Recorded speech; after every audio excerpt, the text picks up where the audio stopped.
మీరు జాబ్ చేస్తూ సంపాదించేటువంటి డబ్బులు మీకు సరిపోవడం లేదా? సో, ఎక్స్‌ట్రా పాసివ్ ఇన్‌కమ్ సంపాదించాలి అనుకుంటున్నారా? అయితే ఈ వీడియో మీకోసమే.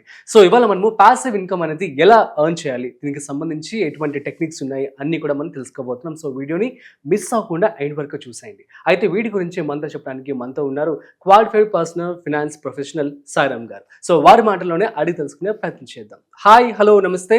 Welcome to Suman TV. నేను మీ Rajeev Pasupuleti. So, let's start. Hi sir, నమస్తే. నమస్తే రాజీవ్ గారు. ఎలా ఉన్నారు? గుడ్ అండి. సో చాలా మంది కూడా జాబ్ చేస్తూ ఉంటారు అండ్ సో జాబ్ సాటిస్ఫాక్షన్ ఒక విషయం పక్కన పెట్టేస్తే వాళ్ళు ఎర్న్ చేసే మనీ అనేది వారి యొక్క ఫినాన్షియల్ నీడ్స్ అనేది మీట్ అవ్వదు. సో ఇటువంటి పరిస్థితుల్లో అందరూ కూడా పాసివ్ ఇన్కమ్ వైపు అడుగులు వేస్తూ ఉన్నారు. సో అసలు ఏమేమి పాసివ్ ఇన్కమ్స్ ఉన్నాయి, అసలు ఎలా ఎక్స్ట్రా ఇన్కమ్ జనరేట్ చేసుకోవచ్చు? ఈ రోజుల్లో ఒక జీతం మీద జీవించడం అనేది చాలా కష్టం అవుతుంది. అవును. అసలు మీరు కనుక ఓన్లీ శాలరీ ఇన్కమ్ మీద కనుక డిపెండ్ అయి ఉంటే కనుక just you are one step away from the poverty. The moment ఆ శాలరీ ఇన్కమ్ కనుక ఆగిపోతే మనకి సోర్స్ ఏమి ఉండదు. అవును. సో ఇది చాలా హైదరాబాద్ లాంటి సిటీస్ లో ఉండాలంటే కనుక జస్ట్ ఎవరో ఫ్యామిలీలో ఒకళ్ళే వర్క్ చేస్తా అంటే కూడా కష్టం అవుతుంది. అవును. సో నేను చాలా మంది క్లయింట్స్ లో చూస్తాను, ఈవెన్ మంత్లీ 2 lakhs కూడా సరిపోతుంది. భార్యాభర్తలు ఇద్దరు కొంచెం మంచి లైఫ్ స్టైల్ లీడ్ చేయాలి అంటే గనక 2 lakhs per month ఈజీగా అయిపోతుంది. మీ దగ్గరకు వచ్చేటువంటి కేసు 2 lakhs కూడా సరిపోని వాళ్ళు వస్తూ ఉంటారా? అసలు 2 lakhs ఇప్పుడు 2 lakhs వస్తున్నాయి అనుకోండి, మనకి ఇన్ హ్యాండ్ ఎంత వస్తుంది? 1.5 అలా వస్తుంది. Around after deduction. EMIs home గానీ ఏమన్నా తీసుకుంటే గనక అట్లీస్ట్ 60-70,000 లేచిపోతుంది. వాళ్ళు వినడానికి 50,000. రేపు కిడ్స్ వస్తే ఇంకా 2 lakhs సరిపోదు. అవును. సో ఇందులో కూడా ఒకళ్ళే వర్క్ చేస్తున్నాను అంటే కనుక ఇంకా ప్రాబ్లం అవుతూ ఉంటుంది. ఏంటంటే మనకి rent, EMIs, children's education, parents needs, వాళ్ళ హెల్త్ కేర్, ఇలా అన్ని మనకు ఖర్చులు ఉంటాయి. అవును. అండ్ వీటితో పాటు మన ఫ్యూచర్ గోల్స్ ప్లాన్ చేసుకోవాల్సి వస్తుంది. మన రిటైర్మెంట్ కానీ, మన హౌస్ కన్స్ట్రక్షన్ కానీ, ఇలా అన్ని మనం చూసుకుంటా ఉంటాం. కార్ కానీ ఇలాంటివి. సో వీటన్ని డబ్బుతో ముడిపడిన అంశాలే. సో ఇప్పుడు నేను కనుక ఓన్లీ యాక్టివ్ ఇన్కమ్ మీదే కనుక ఉన్నాను అనుకోండి, రేపు నేను యాక్టివ్ ఇన్కమ్ సంపాదించలేని రోజు నాకు ఏమవుతుంది? ఈ గోల్స్ అన్ని ఎలా? సో ఇవన్నీ రిస్క్ తో కూడుకొని ఉంటుంటాయి. సో మనం ఏంటంటే ప్యాసివ్ ఇన్కమ్ అనేది బిల్డ్ చేసుకోవాలి. అసలు ముందు యాక్టివ్ ఇన్కమ్ కి ప్యాసివ్ ఇన్కమ్ కి డిఫరెన్స్ ఏంటో చూద్దాం. చెప్పండి. సో యాక్టివ్ ఇన్కమ్ అంటే కనుక నేను వర్క్ చేయాలి. అవును. సో సపోజ్ మనం వర్క్ చేస్తే వచ్చే డబ్బులు. ఇప్పుడు మా ఫామే చూసుకుంటే, సో ఇక్కడ యాక్టివ్ ఇన్కమ్ ఏంటంటే నేను కన్సల్టింగ్ చేస్తూ ఉంటాను వచ్చే క్లయింట్స్ కి. సో ఇక్కడ నేను ఉండాలి, నేనుండి నేను యాక్టివ్ గా అక్కడ కన్సల్టింగ్ ఇస్తుంటేనే నాకు ఇన్కమ్ వస్తుంటుంది. అవును. That is an active income. ఇంకోటి ఏంటంటే will do an health insurance side also, where will get a commission.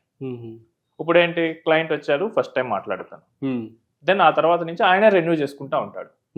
For every renewal will get a commission. ఎప్పుడైనా క్లైమ్ వచ్చినప్పుడు సర్వీస్ ఇవ్వాలి. సో ఇక్కడ ఏంటి, మేము యాక్టివ్ గా చేయకపోయినా రెన్యూ చేసుకున్నప్పుడల్లా మాకు కమిషన్ వస్తూ ఉంటుంది. సో అది నాకు ప్యాసివ్ గా ఉంటుంది. సో నేను ఇన్వాల్వ్ అవ్వకుండా నాకు రెవెన్యూ రావాలి. సో కొంతమందికి ఏంటంటే యూట్యూబ్ నుంచి వస్తూ ఉంటుంది. యూట్యూబ్ కావచ్చు, ఫ్రీలాన్సింగ్ వర్క్స్ కావచ్చు, ట్యూషన్స్ ఎట్సెట్రా. కొంతమందికి ఇంటి నుంచి రెంట్ వస్తుంది. సో జస్ట్ వాళ్ళు రెంట్ కి ఇస్తారు, ఎవ్రీ మంత్ వస్తూనే ఉంటుంది.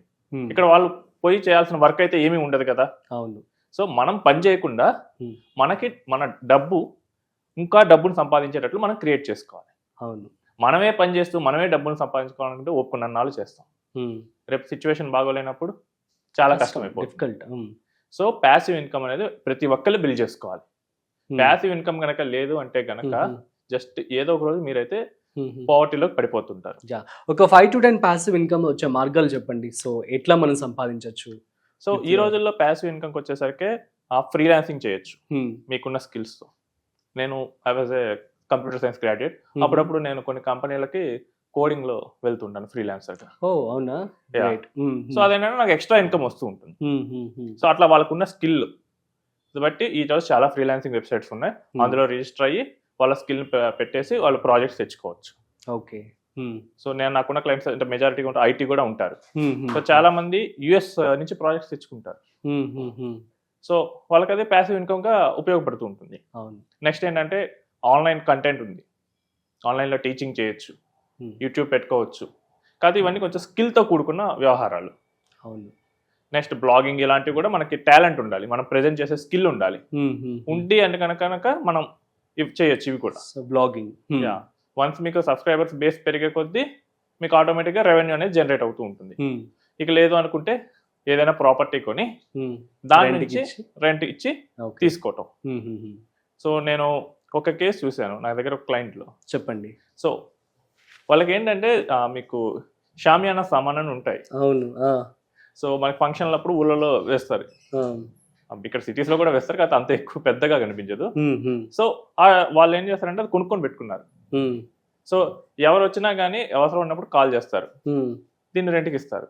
రెంట్కి ఇచ్చినప్పుడల్లా 10,000 తీసుకునేవాళ్ళు. సో ఆయన పెట్టిన పెట్టుబడి ఆ రోజు 30 లక్షలు అని చెప్పాడు. సో మంత్లీ ఈజీగా 2 to 3 lakhs సంపాదిస్తారు. అవునా? ఓ గ్రేట్. అది కూడా ఆయన హైదరాబాద్ లో ఉంటాడు. అక్కడ ఒక పెట్టుకుంటాడు ఒక మనిషిని, ఈ సామాన్ అంతా ఎవరికి కావాలో వాళ్ళకి ఇస్తాడు, అంతా మళ్ళీ ఫంక్షన్ అయిపోయాక తెచ్చేసుకుంటాడు వెనక్కి. సో అలా రెంట్కి కూడా ఇవ్వచ్చు. అవును. సో ఇదేంటంటే ఇన్వెస్ట్మెంట్ తో కూడుకున్నది. అవును. ఇంకా మీరు చేయాలనుకుంటే ఫైనాన్షియల్ ఇన్వెస్ట్మెంట్స్ కూడా చేసుకోవచ్చు. సో మీరు ఫైనాన్షియల్ గా ఏదైనా స్టాక్స్ కానీ మ్యూచువల్ ఫండ్స్ కానీ పెట్టుకోవచ్చు. స్టాక్స్ అయితే మీకు అక్కడ డివిడెండ్ వస్తూ ఉంటుంది. అవును. మీరు కనుక మంచి డివిడెండ్ పేయింగ్ స్టాక్స్ కనుక తీసుకుంటే మీకు monthly dividend or quarterly the frequency బట్టి మీకు డివిడెండ్ కూడా ఒక ప్యాసివ్ ఇన్కమ్ గా వస్తూ ఉంటుంది. నేను లింక్డ్ఇన్ లో చాలా ఆర్టికల్స్ చూస్తూ ఉంటాను. నేను 2005 ఆ టైంలో స్టాక్స్ లో ఇన్వెస్ట్ చేశాను. ఇప్పుడు నాకు మంత్లీ శాలరీ 1 lakh, నాకు డివిడెండ్ 1.5 lakh వస్తుంది. స్టాక్స్ గ్రేట్ కదా, చక్కగా హ్యాపీగా చాలా తెలుగు ఇన్వెస్ట్మెంట్ చేసుకున్నాడు. ఆ రోజుల్లో స్టాక్స్ రేట్లు చాలా తక్కువ ఉన్నాయి. హెచ్డిఎఫ్సి చూసుకుంటే ఆ 2000 ఆ టైంలో 20 రూపీస్ ఉంది. మనం చూసిన పెద్ద పెద్ద స్టాక్స్ అని ఇప్పుడు వేలలో ఉన్నాయని అప్పుడు 10లో ఉండేవి.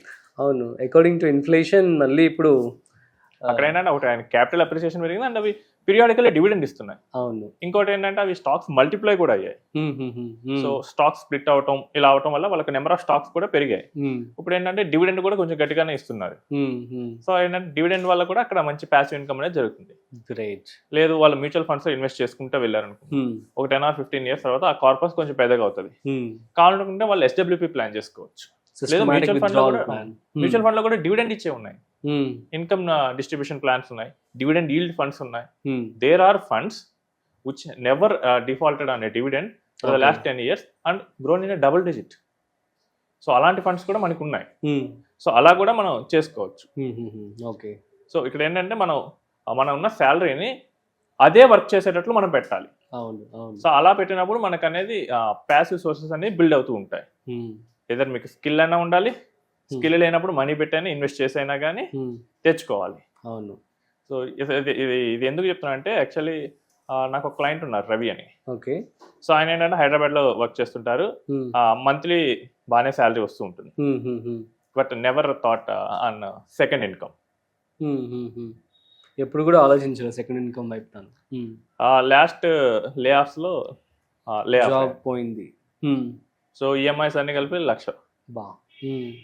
సో ఇన్వెస్ట్మెంట్స్ ఏమన్నా ఎక్కువ చేశారంటే అది లేదు. అయ్యో. సో ఆల్ ఆఫ్ సడన్ ఏం చేయాలని వచ్చింది.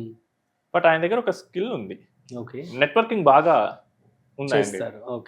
సో ఆయన ఏం చేశారంటే సరే ఎన్నాళ్ళకి ఈ జాబ్ లో ఉంటామని చెప్పేసి ఆయన ఆ స్కిల్ ని కొంచెం ప్యాసివ్ ఇన్కమ్ గా వచ్చేటట్లు పెడదామని చెప్పేసి ఆయనకున్న పరిచయాలతో ఎక్కడెక్కడ జాబులు ఖాళీ ఉన్నాయి, ఈయనకున్న సైడ్ లో ఎవరెవరికి జాబ్స్ కావాలి, అండ్ ఈయన మంచి ట్రైనర్ కూడా, ఎక్స్పీరియన్స్ ఐటీలో దాదాపు 10 years ప్లస్ ఎక్స్పీరియన్స్ ఉంది.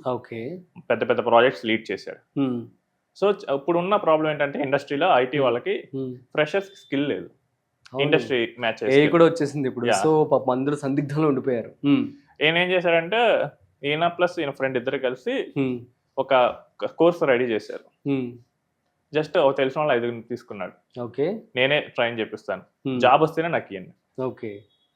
ఈయనకున్న కాంటాక్ట్స్ కి ఈయనకున్న స్కిల్ కి ట్రైన్ చేసి రిఫర్ చేశాడు. వచ్చేసింది. ఇక ఆ తర్వాత వర్డ్ ఆఫ్ మౌత్. ఇక ఆ తర్వాత ఆయన ఒక 1 year చేశాడు. ఇక ఆ తర్వాత ఆయన ఎంప్లాయీస్ ని పెట్టేసుకొని వాళ్ళని నడిపిస్తున్నాడు. Almost last financial year 70 lakhs చేశాడు. సేమ్ జాబ్ పోయి లే ఆఫ్ అయిపోయిన తర్వాత bouncing back is good thing actually. ఇక్కడ ఏంటంటే మనకున్న స్కిల్ ని పెట్టుబడిగా పెట్టాడు. ఆ తర్వాత వన్స్ అది ఆటో స్కేల్ మోడ్ లోకి వెళ్ళిపోయిన తర్వాత ఆయన మళ్ళీ ఆయన ఓన్ వర్క్స్ మళ్ళీ తిరిగి జాబ్ మళ్ళీ వెళ్ళిపోయాడు. సో ఇదంతా ఏంటంటే మనం సంపాదించాలి, మెయిన్ గా సంపాదించాలన్న కసి ఉండి నాకు ఒక జాబ్ పోతే ఏంటి ఇలా చూసుకుంటే కనుక మనకి ఆప్షన్స్ అనేవి వస్తుంటాయి. సో ప్యాసివ్ ఇన్కమ్ లో వచ్చేసరికి ఏంటంటే కష్టం చాలా ఉంటుంది. సో నేను చూస్తాను చాలా మంది ప్యాసివ్ ఇన్కమ్ కానీ యూట్యూబ్ కొట్టగానే చాలా మంది ఏంటంటే స్కిల్ ఓరియంటెడ్ చెప్తూ ఉంటారు. ఇది స్కిల్ ఆర్ మనీ, ఏదో ఒకటైతే పెట్టాలి. ఏది లేకుండా అయితే కనుక ఇక్కడ ప్యాసివ్ ఇన్కమ్ అనేది రాదు. ఇప్పుడు చాలా మంది యూట్యూబ్ చేస్తారు కానీ అందరి ఛానల్స్ కి ఎక్కువ రాదు. అవును. అండ్ డౌన్ ద లైన్ చూస్తే కనుక మీరు 2015లో ఉన్న రెవెన్యూస్ 2025లో లేవు. అవును. సో ఈ ట్రెండ్ ని మనం అర్థం చేసుకుంటూ వెళ్ళాల్సి వస్తుంటుంది. ఇలా కాకుండా మళ్ళీ ఇక్కడ కూడా బ్లైండ్ గా వెళ్ళాం అనుకోండి, there will be a problem. And మనం 4-5 డిఫరెంట్ సోర్సెస్ ని ప్లాన్ చేసుకోవాలి. సో నాకు ఉంది, తర్వాత నేను ఫస్ట్ శాలరీ ఉంది, తర్వాత నేను ఏదైనా ప్రాపర్టీ కొని రెంట్కి ఇచ్చాను, నాకు ఆ ఇన్కమ్ కూడా వస్తుంది, నేను ఏదో ఫినాన్షియల్ వాటిలో స్టాక్స్ మ్యూచువల్ ఫండ్స్ లో ఇన్వెస్ట్ చేశాను, ఆ తర్వాత నాకు ఇంకా ఎక్స్ట్రా స్కిల్ ఉంది, లేదు ఈ రెంటల్ ప్రాపర్టీస్ మల్టిప్లై చేసుకోవచ్చు, కమర్షియల్ వాటికి వెళ్ళటం, లేదు నేను ల్యాండ్ కొని ఊళ్ళో కౌలుకి ఇవ్వటం, తక్కువ రావచ్చు but it will give some income. అవును. ఇలాంటి లేదు నేను చాలా మంది చూస్తుంటాను వాళ్ళ కార్స్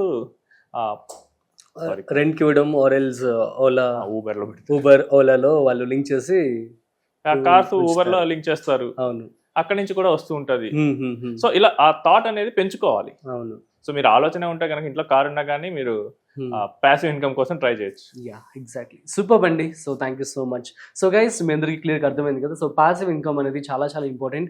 మీకు వచ్చేటువంటి జీతం సరిపోవట్లేదు అనుకున్నట్లయితే దయచేసి అందరూ కూడా ప్యాసివ్ ఇన్కమ్ వైపు అడుగులు వేయండి. సో మనం రెగ్యులర్గా చాలా వీడియోస్ కూడా చేస్తూ ఉంటాము. మీరు కనుక మన ఛానల్స్ ఫాలో అయినట్లయితే చాలా చాలా విషయాలు మీకు తెలుస్తాయి. సో ప్యాసివ్ ఇన్కమ్కి సంబంధించినటువంటి చాలా టిప్స్ కూడా మీకు అవైలబుల్గా ఉంటాయి. That's it. మరొక ఇంట్రెస్టింగ్ కాంటెంట్తో మళ్ళీ కలుద్దాం. అంతవరకు చూస్తూనే ఉండండి Suman TV. This is Rajeev signing off. Video నచ్చినట్లయితే like, share and subscribe. Thanks for watching.